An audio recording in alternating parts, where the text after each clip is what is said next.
Jesus salvation ministries వారి తరపున శుభములు వందనములు తెలియజేస్తూ ఉంటున్నాం. మరి వాక్య భాగంలోనికి వెళ్ళే ముందు చిన్న ప్రార్థన చేసుకుని వాక్య భాగంలోనికి వెళ్దాం. ప్రేమ కలిగిన తండ్రి, దయగల మా నాయన, స్తుతులు స్తోత్రములు చెల్లిస్తూ ఉంటున్నాం. ప్రభువా, ఇదిగో తండ్రి, మీరు ఇచ్చినటువంటి సమయాన్ని బట్టి మీకు స్తుతులు స్తోత్రములు చెల్లిస్తూ ఉంటున్నాం. ఇదిగో ప్రభువా, మరి జీసస్ సాల్వేషన్ మినిస్ట్రీస్ మరి తండ్రి మరింత ముందుకు పోవునట్లుగా మీరు కృప చూపించమని ప్రార్థిస్తుంటున్నాం. మరి తండ్రి, సహకరిస్తున్న ప్రతి ఒక్కరిని బట్టి ప్రార్థిస్తూ ఉంటున్నాం. ప్రతి హస్తాన్ని ముట్టమని ప్రార్థిస్తున్నాం. మరి తండ్రి, వాక్యం విని విడిచిపెట్టకుండా వారి యొక్క హృదయంలో భద్రపరుచుకొని రాజ్యానికి బాటలు వేసుకునే ధన్యత మీరు అనుగ్రహించమని క్రీస్తు నామమున అడిగి వేడుకొనుచున్నాము తండ్రి, ఆమేన్. ప్రియమైన దేవుని సంగమా, సిలువకు ఇంకా యేసుక్రీస్తు ప్రభువును అప్పగిస్తూనే ఉన్నాం. మనం నేడు చూసినట్లయితే సమాజంలో ఈనాటికి మనం ఏం చేస్తున్నామంటే యేసుక్రీస్తును ఏం చేస్తున్నాం? సిలువ వేస్తూనే ఉన్నాం. యేసుక్రీస్తు ప్రభువును సిలువ వేస్తూనే ఉన్నాం, సిలువకు అప్పగిస్తూనే ఉన్నాం. ప్రతి సంవత్సరం చూడండి పండుగ. యేసుక్రీస్తు ప్రభువు జన్మించినప్పుడు పండుగ, మరణించినప్పుడు పండుగ, తిరిగి లేచినప్పుడు పండగ. అంటే మనిషి దేనికి ఇంపార్టెంట్ ఇస్తున్నాడు అన్నప్పుడు పండుగకు ఇంపార్టెంట్ ఇస్తున్నాడు అని చెప్పచ్చు. ఈ లెంటి డేస్, ఈ 40 రోజులు ఉన్నాయి కదా, ఈ 40 రోజులుగా ఉపవాస దినాలు. అంటే యేసుక్రీస్తు ప్రభు ఈ 40 రోజులు ఉపవాసం ఉన్నాడా? లేడు. యేసుక్రీస్తు ప్రభువు సిలువ వేసే 40 రోజులప్పుడు, 40 రోజుల ముందు నుంచి సిలువ వేసేంత వరకు ఎక్కడ కూడా ఉపవాసం ఉన్నట్టు లేదు. కనీసం ఆయనతో ఉన్న శిష్యులను కూడా ఉపవాసం పెట్టలే.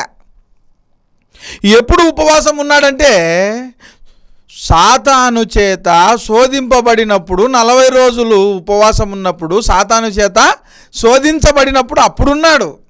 సిలువ వేసే 40 రోజుల ముందు నుంచి కానీ సిలువ వేసేంత వరకు అసలు యేసుక్రీస్తు ప్రభు ఎక్కడ కూడా ఉపవాసం లేడు. కానీ మనమైతే ఈనాడు ఈ 40 రోజులే అని మనం ఆలోచన చేస్తున్నాం. అందుకే లోకంలో మనం తెలుసుకోవాల్సింది ఏమిటి అన్నప్పుడు బహు జాగ్రత్తగా దేవుని వాక్యాన్ని ఆలోచించాలా. బహు జాగ్రత్తగా నువ్వు ఆలోచించకపోతే నువ్వు ఎంత దేవునిలో ఉన్నా వేస్టే. ఎందుకంటే వాక్యాన్ని తెలుసుకోకుండా ఆయనను అనుసరించడము వేస్టే. వాక్యాన్ని తెలుసుకోకుండా, వాక్యంలో ఉన్న పరమార్థాన్ని నువ్వు గ్రహించకుండా నీ ఇష్టానుసారంగా నువ్వు బ్రతికితే నువ్వు వేస్టే. ఒక మాట అన్నాడు, చక్కని మాట.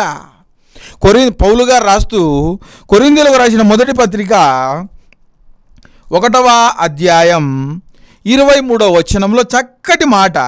అయితే మేము సిలువ వేయబడిన క్రీస్తును ప్రకటించుచున్నాము. నువ్వేం చేయాలి? సిలువ వేయబడిన యేసు క్రీస్తు ప్రభువు యొక్క ఆ యొక్క సిలువ మరణాన్ని నువ్వేం చేయాలి? ప్రకటన చేయాలి, ప్రవచించాలి, బోధించాలి. సిలువ వేయబడిన క్రీస్తుని మేము ప్రకటిస్తున్నాం.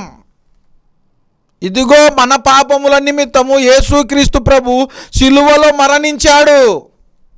మన పాపముల నిమిత్తము యేసుక్రీస్తు ప్రభు సిలువలో మరణించాడు. మన అతిక్రమముల కోసం ఆయన నలుగొట్టబడ్డాడు. మనం చేసినటువంటి పాపములకు ఆయన శిక్ష అనుభవించినాడు. మన తల చేసిన పాపానికి ఆయన తలకు ముళ్ళ కిరీటం, చేతులు చేసినటువంటి ఆ యొక్క పాపానికి చేతులలో మేకులు, మన కాళ్ళు చేసినటువంటి ఆ దోషాలకు కాళ్ళలో మేకులు. ఎన్ని హింసలు, ఎన్ని బాధలు, ఇవన్నీ నువ్వు బోధించాలను. ఇవన్నీ నువ్వు బోధించాలా. పండుగ చేసుకోవడం కాదు. క్రీస్తు నీలో ఉంటే ప్రతిరోజు పండగే. క్రీస్తు నీలో ఉంటే ప్రతిరోజు పండగే. ఈనాడు చూసినట్లయితే ప్రతి ఒక్కరు కూడా పండుగ అనగానే ఎంత ఇంట్రెస్ట్ ఉంటుంది, ఎంత ఇంపార్టెంట్గా దాన్ని చూస్తారు. నిజంగా యేసుక్రీస్తు ప్రభువు చనిపోయి ఇప్పటికీ నిజంగా ఇన్ని సంవత్సరాలైనా మనమైతే ఆయన మరణాన్ని ప్రచురణ చెయ్యాలా అనేది మర్చిపోయినాం. ఆయన మరణాన్ని ప్రచురణ చెయ్యాలి అనడం అనేది మనం మర్చిపోయినాం. నేడు సమాజంలో మనం చూసినట్లయితే ఈనాడున్నటువంటి పరిస్థితులలో నిజంగా సత్యాన్ని మనము సక్రమంగా నిర్వర్తించడంలే, బోధించడంలే, ఆలోచించడంలే. అంటే ఈనాటికి నువ్వు ఆలోచించకుండా ఉన్నావంటే అంటే ఇప్పటికీ యేసుక్రీస్తు ప్రభువు మరణించి 1993 సంవత్సరాలు శిలువకు అప్పగించి ఆయన 33.5 సంవత్సరంలో ఆయనను శిలువకు అప్పగించినాడు. అంటే ఇప్పటికి 1993 సంవత్సరాలు ఆయన శిలువకు అప్పగించి, అంటే అప్పటి నుండి ఇప్పటి వరకు ఏం చేస్తున్నామంటే మనం పండగ చేసుకుంటున్నాం అంతే. ఆయన మరణాన్ని ప్రచురణ చేయండి అని చెప్పినాడు. అంటే మరణాన్ని ప్రచురణ చేయకుండా నువ్వు పండుగ చేసుకోవడంలో ఇంపార్టెంట్గా ఉండవు. ఇంకో మాట అన్నాడు, ఏమన్నాడు తెలుసా? నువ్వు పండగ కాదునైనా చేసుకోవాల్సింది ఏం చేయాలంటే నా శిలువను ఎత్తుకొని వెంబడించు. 10వ అధ్యాయం మత్తయి రాసిన సువార్త 10వ అధ్యాయం 38వ వచనం చూడండి. తన శిలువను ఎత్తుకొని నన్ను వెంబడింపని వాడు నాకు పాత్రుడు కాడు. నా శిలువను ఎత్తుకొని నా మరణాన్ని ప్రచురణ చేసేవాడే నాకు పాత్రుడు. ఈ యొక్క మరణాన్ని ప్రచురణ చేయకుండా, ఈ శిలువను ఎత్తుకోకుండా, ఈ వాక్యాన్ని ఎత్తుకోకుండా, వాక్యానికి విధేయులుగా లేకుండా, వాక్యానుసారంగా బ్రతకకుండా బ్రతికేవాడు నాకు పాత్రుడు కాదు. నాకు పాత్రుడే కాదు. నాకు పాత్రుడు అంటే ఎలా ఉండాలి అంటే ఒక యోహానులాగా ఉండాలా, పేతురులాగా ఉండాలి, శిష్యుల్లాగా ఉండాలా, ఒక పౌలులాగా ఉండాలి, ఒక స్టెఫెన్ లాగా ఉండాలా. అంటే బైబిల్లో ఉన్నటువంటి యోధుల లాగా ఉండాలి నువ్వు. క్రీస్తు కోసం బ్రతికేది, క్రీస్తు కోసం బ్రతికేటట్టే ఉండాలి నువ్వు. ఆయన మరణాన్ని మాత్రమే నువ్వేం చేయాలా? ప్రచురణ చెయ్యాలా, వాక్యాన్ని బోధించాలా, వాక్యాన్ని వినిపించాలా, వాక్యానుసారంగా బ్రతుకు అని చెప్పాలను. అలా చెప్పకపోతే వేస్తే. నేడు సమాజంలో ఈనాడు చూసినట్లయితే అన్యులు ఎలాగున్నారో చూడు, గ్రహించు ఒకసారి. క్రైస్తవులుగా ఉన్న వాళ్ళు ఎలా ఉన్నారో ఆలోచించు. పండుగ అనగానే ఏముండాలా? త్రాగుడు ఉండాలా, అల్లరితో కూడిన ఆటపాటలు ఉండాలా. అంటే దేవునికి ఏది ఇష్టమో ఏది ఇష్టం కాదో కూడా తెలియదా క్రైస్తవులుగా ఉన్నవారికి? అంటే దేవునికి ఏది ఇష్టం? అల్లరితో కూడిన ఆటపాటలు నాకు ఇష్టం లేదు. మనకేం కావాలి? అల్లరి కావాలి. ఇంకా కొంతమంది అయితే శిలువను ఎత్తుకొని పోతుంటారు. ఇప్పుడు శుభ శుక్రవారం రోజున శిలువను మోస్తారు. ఇంకా ఎంతకాలం ఆయనను శిలువకు అప్పగిస్తానే ఉంటాం మనం మారకుండా? ఇంకా ఎన్ని సంవత్సరాలు ఆయనను శిలువకు అప్పగిస్తూనే ఉంటాం మనం? ఆలోచించరా కొంచెమైనా? జ్ఞానం అనేది లేదా? బైబిల్ వచ్చింది ఎందుకు? జ్ఞానంను నేర్చుకొని అందులో ఉన్న పరమార్థాన్ని తెలుసుకొని నువ్వు బ్రతకడానికి, ఇంకొకరికి బ్రతుకును ఇచ్చేదానికి, తెలియని వారికి తెలియజేయడానికి. ఉచితంగా పొందినారు, ఉచితముగా ఇవ్వండి. వాక్యాన్ని ఉచితంగానే కదా పొందినారు మీరు. ఉచితంగా ఇవ్వండి, బోధించండి. ప్రతి మాటను ప్రతి అంశాన్ని క్లుప్తంగా వారికి అర్థమయ్యేలాగున బోధించండి. నెహెమ్యా గ్రంథం 8వ అధ్యాయం 8వ వచనంలో చక్కటి మాట ఉంది. వారు ఇటీవలనే గ్రంథాన్ని చదివి అందులో ఉన్న అర్థాన్ని చెప్పేటప్పుడు విన్నటువంటి జనులంతా ఏడవడం మొదలుపెట్టినారు అనే మాట ఉంది అక్కడ. ఏడవడము మొదలుపెట్టినారు అనేటువంటి మాట ఉంది. అంటే గ్రంథములో ఉన్న ప్రతి మాట, ప్రతి అంశము, ప్రతిదీ కూడా వివరంగా బోధిస్తే ఇప్పుడు ఎలా బ్రతకాలో నేర్చుకుంటారు. అంటే సమాజానికి మనకి ఎలాంటి వ్యత్యాసం ఉండాలన్నప్పుడు ఈ యొక్క సమాజంలో ఉన్న వారికి మనకు తేడా చూపించాలా. మనం పరలోకస్తులుగా ఉండము అని చెప్పుకుంటే కాదు, పరలోకస్తులుగా బ్రతకడము నేర్చుకోవాలా. పరలోకస్తులుగా బ్రతకడం నేర్చుకోవాలా. ఎందుకంటే దేవుడు మన కోసము ఎన్నో శ్రమలు పొందాడు, హింసలు పొందినాడు, కొరడాలతో కొట్టించుకున్నాడు. శిలువలో ఆయన మరణం పొందునంతగా తనను తాను తగ్గించుకున్నాడు. ఆయన మరణాన్ని నువ్వు ప్రచురణ చేయాలా. ఆయనను మళ్ళా సిలువ వేయద్దు. ఆయన చనిపోయిన దానికి ఒక పరమార్థం ఉండాలంటే ఆయన మరణాన్ని నువ్వు ప్రచురణ చేయాలా, ప్రకటన చేయాలా, ప్రవచించాలా, బోధించాలా. అందుకే సిలువ వేయబడిన క్రీస్తుని మేము ప్రకటిస్తున్నాం. క్రీస్తును ప్రకటించాలా, మరణాన్ని కాదు. మరణానికి మరలా అప్పగిస్తున్నావా?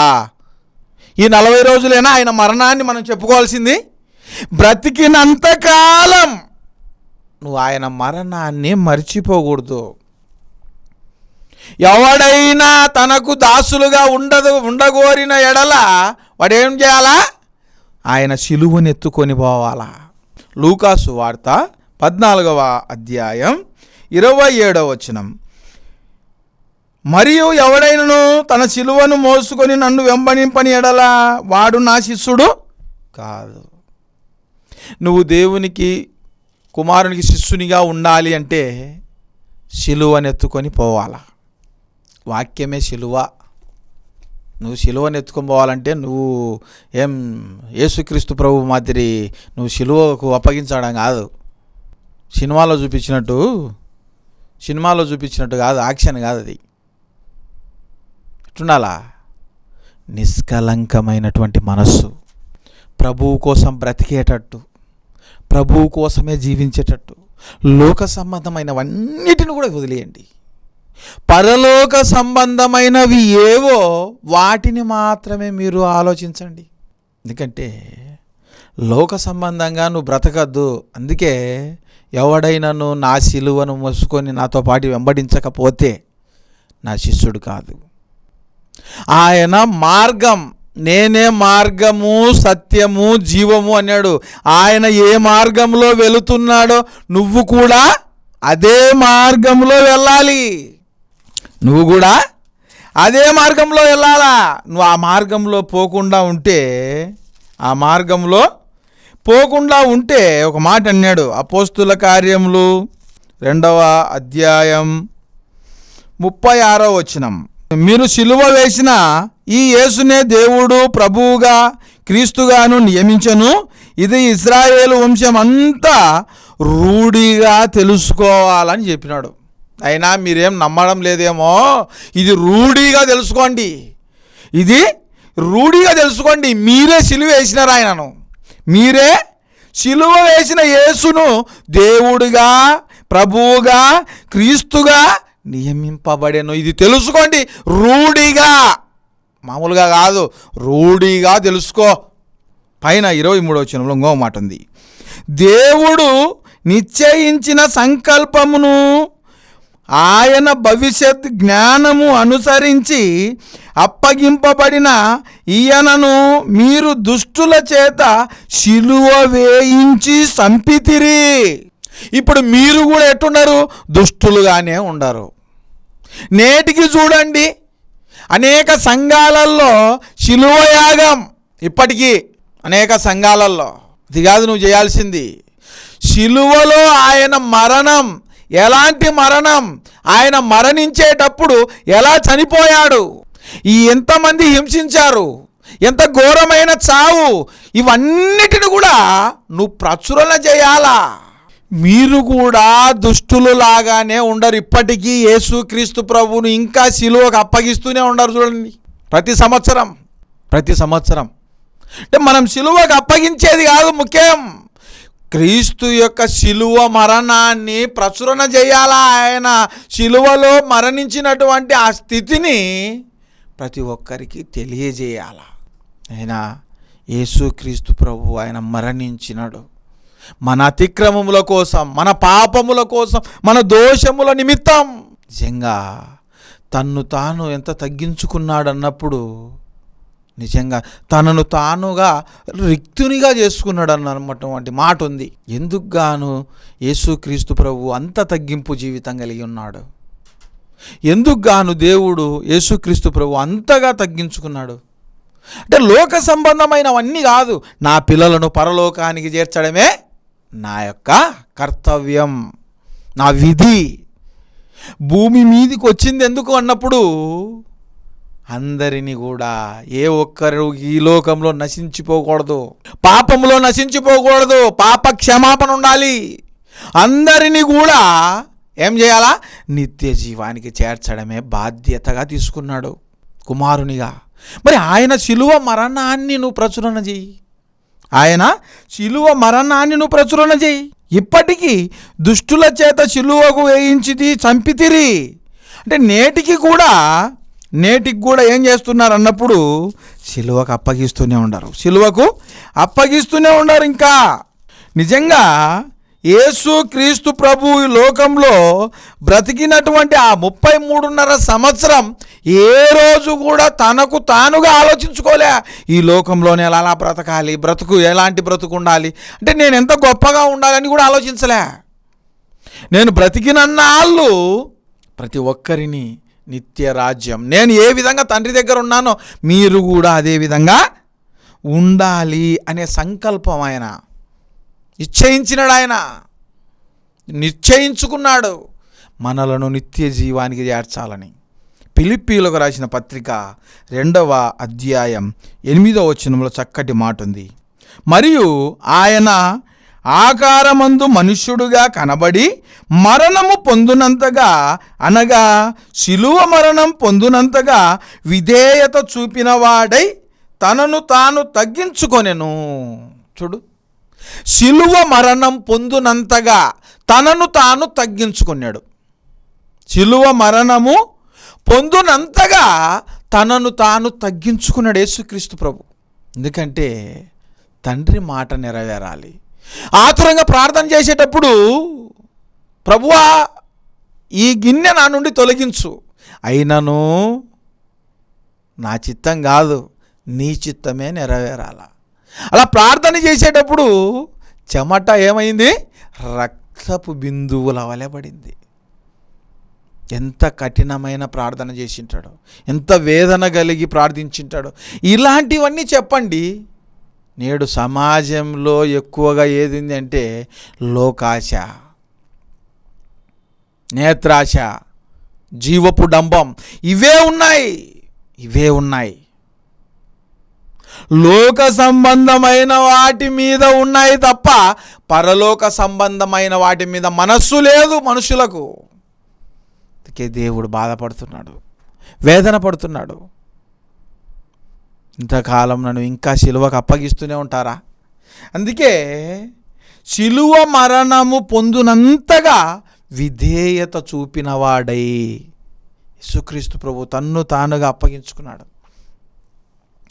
ఎందుకంత తనను తానుగా అప్పగించుకోవాల్సి వచ్చింది అన్నప్పుడు నిజంగా తండ్రి యొక్క మాట నెరవేరాలా, తండ్రి యొక్క ఇష్టం నెరవేరాలా. హెబ్రీయులకు రాసిన పత్రిక 6వ అధ్యాయంలో ఒక చక్కటి మాట ఉంది.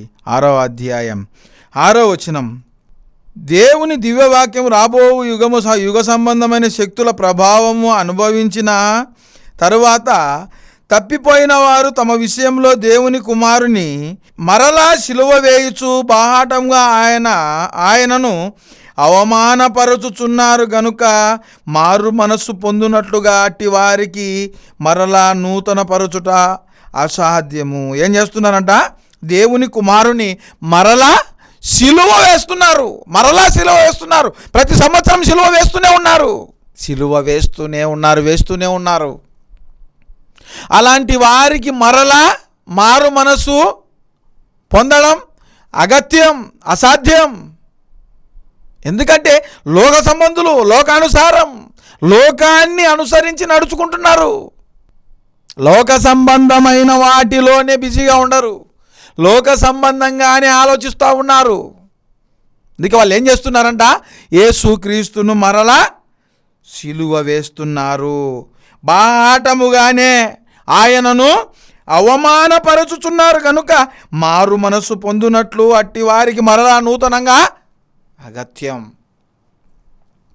అట్టి వారికి నూతనపరచుట అసాధ్యం.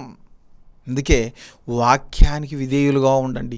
వాక్యములో ఏముందో చూడండి. పండుగ అనేది ఇంపార్టెంట్ ఏం కాదు. మరణిస్తే పండుగ, తిరిగి లేస్తే పండుగ. పండుగ అంటే ఏముండాలా? త్రాగుడు ఉండాలా, అల్లరి ఉండాలా. ఈ యుగ సంబంధమైనటువంటి ఆలోచనలతో కలిగి ఉన్న ప్రతి ఒక్కరు కూడా నిత్య నరకానికే పోతారు. పరిశుద్ధంగా ఉండండి, పాపాన్ని వదిలిపెట్టండి. ఒక మాట అన్నాడు, చివరిగా మాట చూసుకుందాం. ఫిలిప్పీయులకు రాసిన పత్రిక 3వ అధ్యాయం 18వ వచనం. అనేకులు క్రీస్తు శిలువకు శత్రువులుగా నడుచుకొనుచున్నారు. వీరిని గూర్చి మీతో అనేక పర్యాయములు చెప్పి ఇప్పుడు ఏడ్చుచు చెప్పుచున్నా. పౌలు అంటున్నాడు, అనేక పర్యాయములు మీతో చెప్పిన క్రీస్తుకు శిలువకు శత్రువులుగా నడుచుకుంటున్నారు. క్రీస్తు శిలువకు శత్రువులుగా నడుచుకుంటున్నారు. నశించు వారికి నీ శిలువ వెర్రితనంగానే ఉంది, కానీ రక్షించబడే పాపికి నిత్య జీవం ఇస్తుంది. రక్షింపబడిన వారికి నిత్య జీవాన్ని ఇస్తుంది శిలువ. అందుకే నా శిలువను మోయి, నా శిలువను ఎత్తుకొని వెంబడించు అన్నాడు. కాబట్టి ఆయన శిలువకు శత్రువులుగా ఉండొద్దు, విధేయులుగా ఉండండి. కొద్ది మాటలు దేవుడు దీవించునుగాక. తలలోంచండి, ప్రార్థన చేసుకుందాం. ప్రేమ కలిగిన తండ్రి, దయగల మా నాయన, స్తోత్రములు చెల్లిస్తూ ఉంటున్నాం. ప్రభువా, జీసస్ సాల్వేషన్ మినిస్ట్రీస్ వారిని బట్టి ప్రార్థిస్తూ ఉంటున్నాం. మరి తండ్రి, టీవీ కార్యక్రమానికి ఎంతమంది అయితే సహకరిస్తున్నారో వారందరిని బట్టి ప్రార్థిస్తూ ఉంటున్నాం. మరి తండ్రి ఇస్తున్నటువంటి ప్రతి హస్తాన్ని మీరు ముట్టమని ప్రార్థిస్తూ ఉంటున్నాం. మరి ప్రభువా, ఆయా సంఘాలలో స్వార్థ పనిలో ఉన్న సేవకులను బట్టి ప్రార్థిస్తూ ఉంటున్నాం. ప్రతి ఒక్కరిని మీరు జ్ఞాపకం చేసుకోమని, మీ పరలోక సంబంధమైన ప్రతి దీవెన మరి తండ్రి ప్రతి ఒక్కరిపైన మీరు కుమ్మరించమని క్రీస్తు నామమున అడిగి వేడుకొనుచున్నాము తండ్రి. ఆమేన్.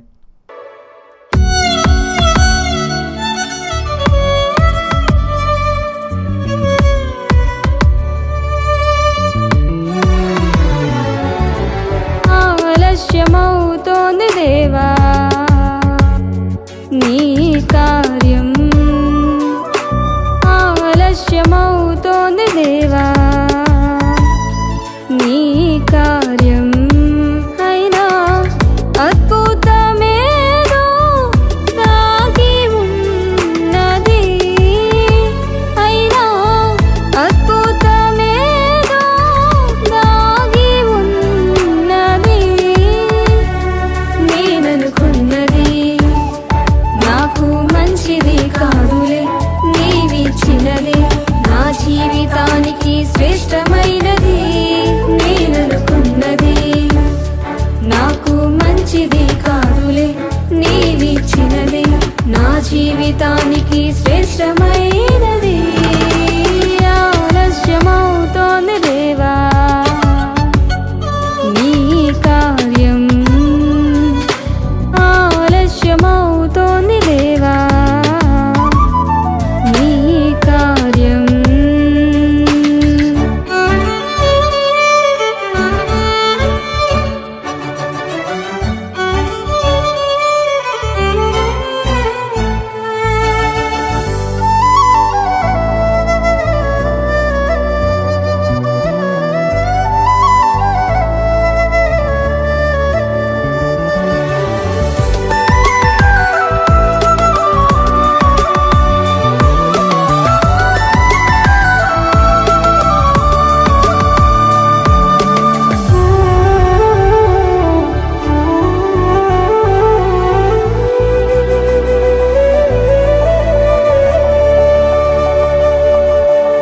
అబ్రహాము గర్భఫలముకై ఎదురు చూసెను, పనివాడే వారసుడేమో అని తలచెను.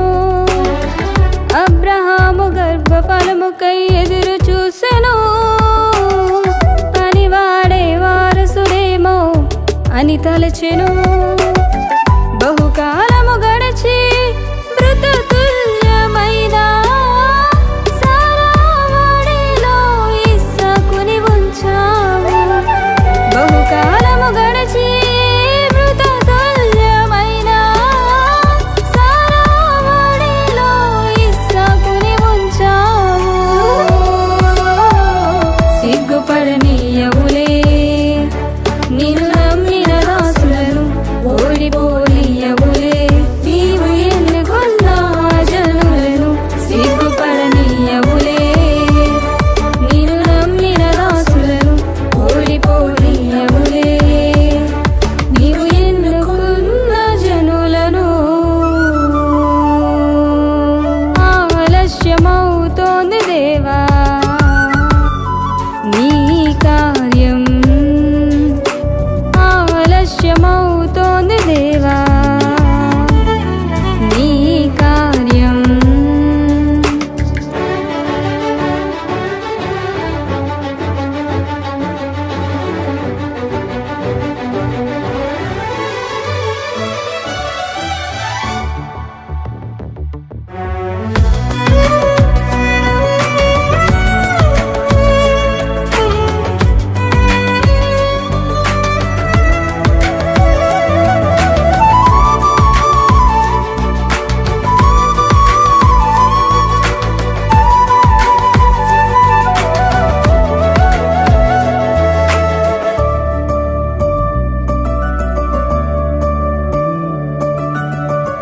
ఆదాము దినములలో క్రీస్తు రాక ప్రవచనము, 4000 సంవత్సరములకు శిశువై జన్మించెను.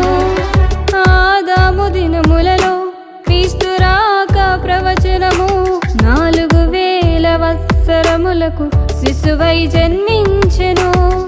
మరలా వస్తానని దీర్ఘకాలం గడిచినా రాలేదెందుకని అపహాస్యం జరిగిన.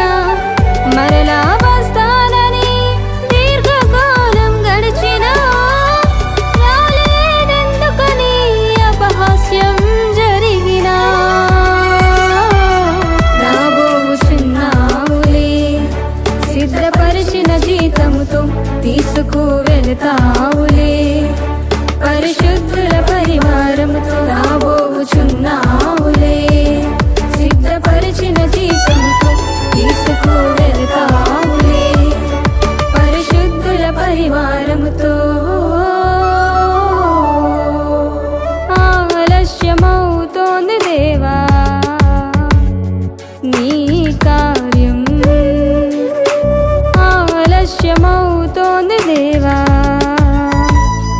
నీ కార్యం. అయినా అద్భుతమేదో దాగి ఉన్నది, అయినా అద్భుతమేదో దాగి ఉన్నది. నేననుకున్నది నాకు మంచిది కాదులే, నీవిచ్చినదే నా జీవితానికి శ్రేష్టమైనది. నేననుకున్నది నాకు మంచిది కాదులే, నీవిచ్చినదే నా జీవితానికి శ్రేష్టమైన